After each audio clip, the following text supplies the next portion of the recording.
रतनपुर नगर के ग्रामीण अंचल के मतदाता मन में अपन मत के प्रयोग करे बर काफी उत्सुकता देखे ला मिले थे।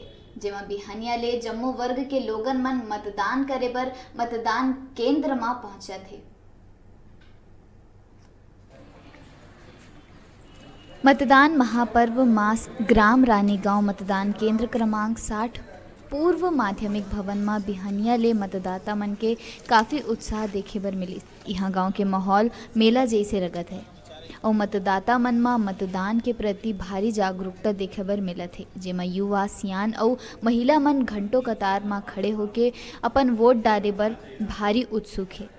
संगे संग अपन बारी के इंतजार करत देखे बर मिलिस और आखिरी में अपन मत के प्रयोग करिन। उही नगर के अलावा ग्रामीण क्षेत्र रानी गांव में वोटिंग के प्रति मतदाता मन में अच्छा रुझान देखे के संगे संग वोटिंग प्रक्रिया में सामान्य मतदाता के अलावा दिव्यांग मन हा घलो अपन मत के प्रयोग करे बर अच्छा रुचि दिखाई और मतदान प्रक्रिया शांतिपूर्ण ढंग ले संचालित होवत है।